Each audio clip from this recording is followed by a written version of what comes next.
有超過3000個品種植物嘅柏斯國王公園深受歡迎，長期都高居遊客必到處嘅榜首。你喺呢度可以揾到西澳省全部5個氣候地區，即係包括熱帶、草原地區、沙漠、亞熱帶同埋溫帶地區嘅植物。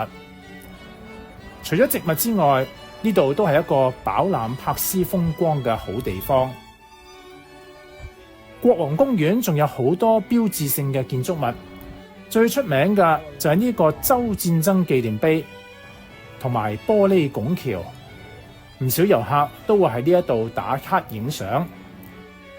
國王公園每日都會舉辦免費嘅導賞團，介紹公園嘅景點同埋植物，十分推薦大家參加。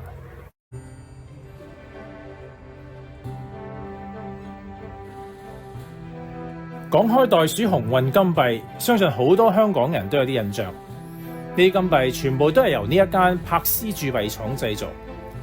鑄幣廠成立於1899年，初期係負責鑄造流通貨幣，到咗依家就專門設計、製造、出售貴金屬紀念幣，幫國家賺錢。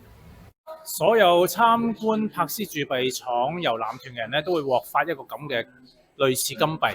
你嚟到呢個機器裏面放入去，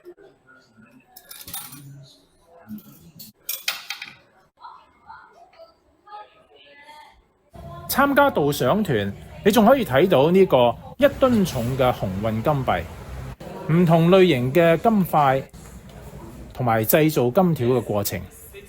導賞團收費澳幣25蚊。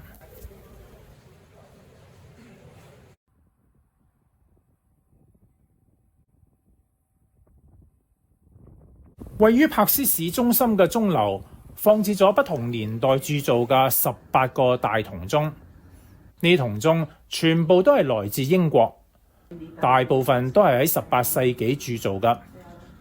呢個鐘樓最特別嘅地方就係俾買咗飛嘅遊客體驗一下敲鐘嘅過程。